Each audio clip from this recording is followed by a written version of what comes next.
subhanahu wa ta'ala akasema, anishkuru li waliwalidaika wa ilayya al-masir. Ukitaka kumshukuru Mwenyezi Mungu, basi lazima pia uwashukuru na wazazi wako. Kuonyesha umuhimu wa wazazi, Allah katika jambo la kuabudu amelifungamanisha na wazazi, lakini Allah katika jambo la kushukuru pia amelifungamanisha na wazazi, kuonyesha mzazi ana nafasi gani. Baada yake Allah subhanahu wa ta'ala anayefuatia ni mzazi. Ndio maana tunasema katika miongoni mwa siri za mafanikio ya mwanadamu yote, katika miongoni mwa password za mafanikio ya mwanadamu yote, awe ni Muislamu au sio Muislamu, lakini ana mzazi, lazima amheshimu mzazi wake, lazima amshukuru Mungu, lakini pia lazima amshukuru mzazi wake. Mwanadamu huyu lazima amwabudu Allah, lakini lazima amfanyie wema mzazi wake. Kwa hiyo kumshukuru Mwenyezi Mungu ni amri ya kumshukuru Mungu ni amri yake Allah, lakini kuwashukuru wazazi ni amri ya Allah pia. Kumwabudu Allah subhanahu wa ta'ala ni amri yake Mwenyezi Mungu peke yake aabudiwe yeye, lakini kuwafanyia wema wazazi wawili ni amri ya Mwenyezi Mungu subhanahu wa ta'ala. Innahu min wasiyati Allah subhanahu wa ta'ala lil abnai ila alwalidain. Kuwafanyia wema wazazi ni katika miongoni mwa nyasia ambazo Allah subhanahu wa ta'ala amewahusia watoto kuwafanyia wema wazazi wawili. Ni wasia katika sheria za wasia. Wasia lazima uchungwe, wasia lazima ufuatwe. Kwa hivyo ili mtu apate mafanikio ya hapa duniani, hasa Muislamu akihitaji mafanikio ya duniani na mafanikio ya akhera, lazima awafanyie wema wazazi wake wawili. Lakini asiyekuwa Muislamu akiwafanyia wema wazazi wake wawili, yeye anapata mafanikio ya hapa duniani tu, akhera hana lolote. Ndugu yangu mtukufu Muislamu, ni wajibu kwa kila Muislamu, ni wajibu kwa kila aliyezaliwa awafanyie wema wazazi wake wawili, atake asitake, sababu wakadha Allah amekwisha hukumu yeye Allah subhanahu wa ta'ala. Kwa hivyo kuwafanyia wema wazazi, lakini pia kuwafanyia shukurani, shukuru Allah, kuwashukuru wazazi, kwa sababu Allah subhanahu wa ta'ala anasema kuwashukuru au jambo la kushukuru, Allah subhanahu wa ta'ala amelifungamanisha na ziada.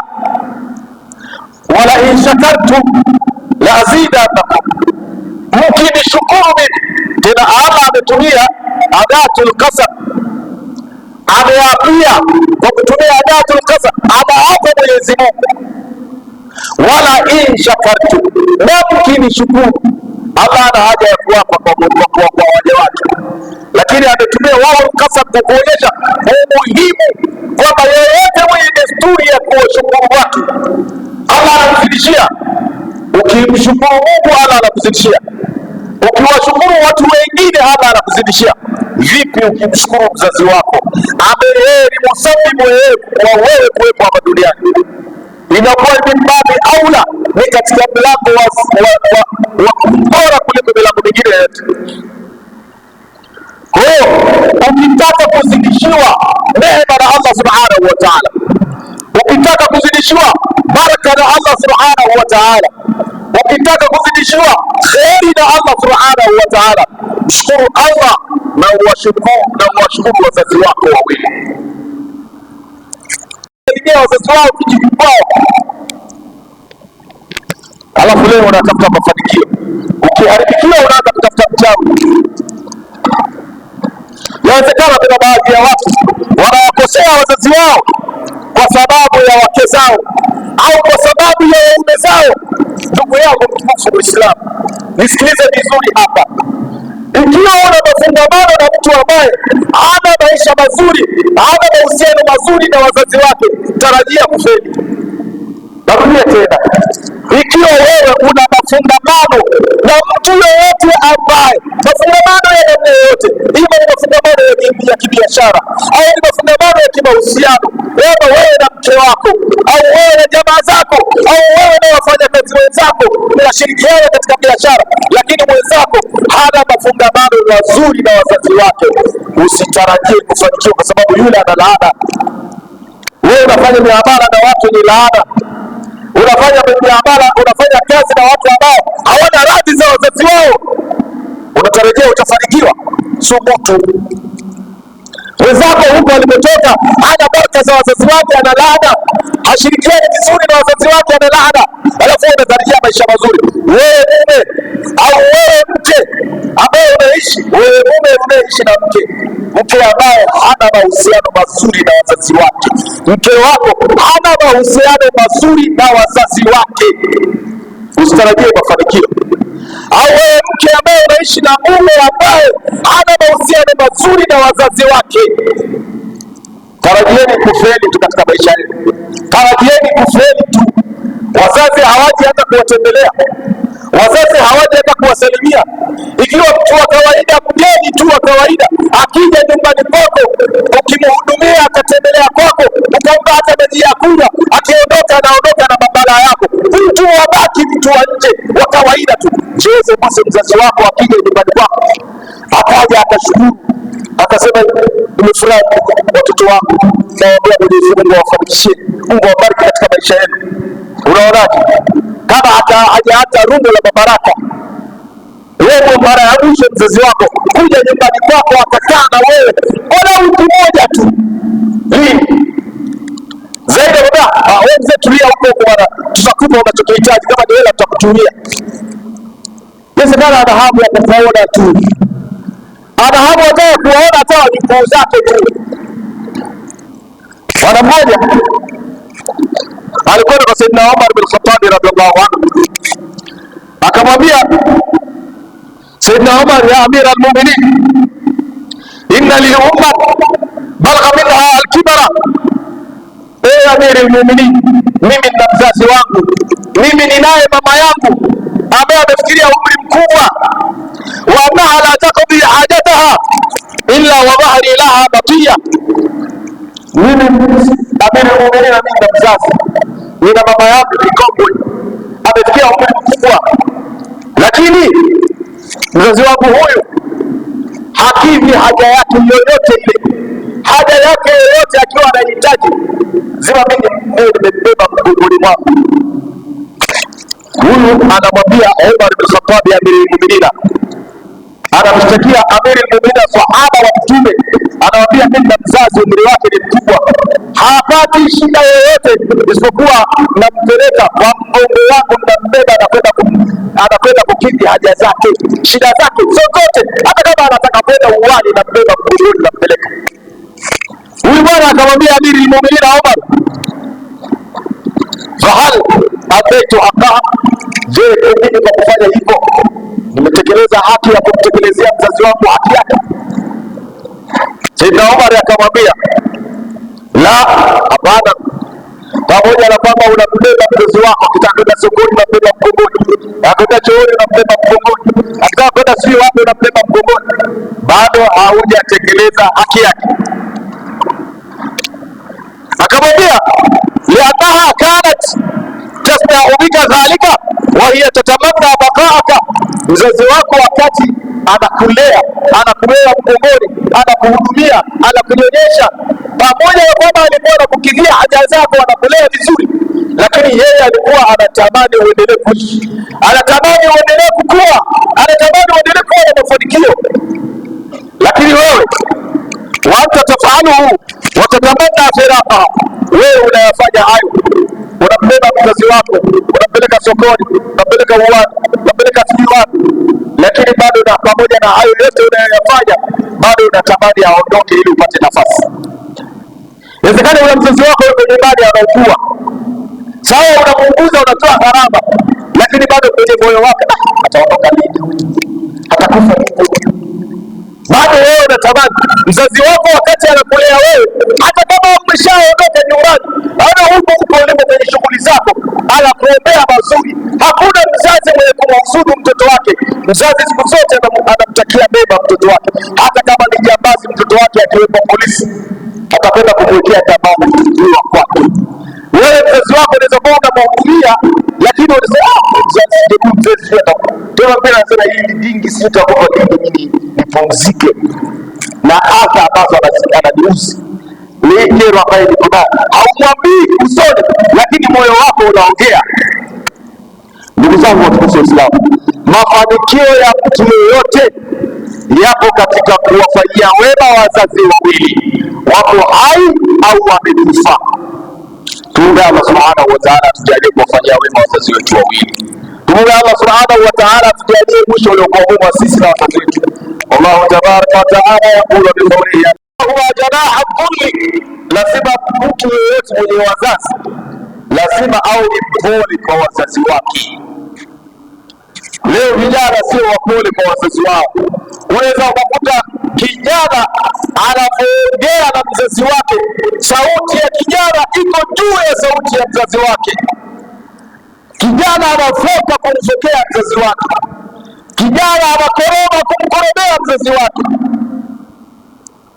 Ewe kijana mwenye tabia hii, fahamu kwamba unakwenda kinyume na amri ya Allah subhanahu wa ta'ala, na ukienda kinyume na amri ya Allah subhanahu wa ta'ala usiyatarajie katu mafanikio yoyote. Allah anasema wala tarharhuma, usiwakemee, wala taqul lahuma ufi, usilete neno hata dogo. Ufi ni neno ambalo zaidi ya kwamba unaweza hata kusoja tu, kumsoja mzazi wako haifai. Wangapi leo wamewasoja wazazi wao? Wangapi leo wamewakaripia wazazi wao? Wangapi leo wamewaambia maneno mabaya wazazi wao? Wangapi leo wamewaambia wamewatukana wazazi wao? Wangapi? Alafu leo unatarajia mafanikio? Mafanikio utayasikia tu jirani, zaidi yake utayatarajia mabalaa. Katika miongoni mwa mambo ambayo Allah amemwamrisha mtoto kwa mzazi wake, al-lutfu lahuma, ni kuwa mpole. Madhali hata kuamrisha mambo ya kumwasi Allah subhanahu wa ta'ala, lazima uwe mpole kwa mzazi wako. Alafu wakhafu as-sawti lahuma, lazima mtoto yoyote aliyezaliwa na mzazi wake lazima airamishe sauti. Lazima sauti ya mzazi wako iwe juu, alafu sauti yako iwe chini. Ukijikuta unapenda kupandisha sauti yako iko juu ya mzazi wako, kuyapata mafanikio ni kwako ni ndoto, kwa sababu mzazi akikunja roho yake anaweza asikwambie umeniuzi, anaweza asikwambie umenikera, anaweza asikwambie mwanangu unanifanyia hivi na hivi, lakini roho yake au moyoni mwake akawa anasononeka, moyoni mwake akawa anahuzunika, analalamika katika moyo wake, anasema nilitarajia mwanangu ndio mfariji wako, lakini mwanangu ndio amekuwa. Ndani ya moyo anasononeka mzazi, ndani ya moyo anaungulia mzazi, ndani ya moyo anaumia mzazi wako, anaumia moyoni wako. Moyo wako umekunjamana kwa maudhi yako. Ikiwa moyo wa mzazi wako umejikunja kwa sababu ya maudhi yako, usiyatarajie kabisa mafanikio katika hii dunia. Mafanikio yako utayasikia kwa watu tu. Utaanza kuwatafuta waganga na wachawi, lakini kumbe mchawi ni wewe mwenyewe, kwa sababu umekwenda kinyume na mafundisho ya Allah subhanahu wa ta'ala, kwa sababu umekwenda kinyume na maamrisho ya Allah subhanahu wa ta'ala. Unajiroga mwenyewe mpaka inaweza ikafika mahala haufanikiwi, alafu unaanza kuwaambia. Kuna wengine wanawaambia wazazi wao, wewe mama ni mchawi, au wewe baba ni mchawi, usifanikiwe kwa sababu wewe ni mchawi. Amekulea, amekuzaa, amekuvumilia mangapi mzazi wako? Lakini katika miongoni mwa siri ya mafanikio, waduau lahuma, lazima mtoto awe na desturi ya kuombea dua wazazi wake.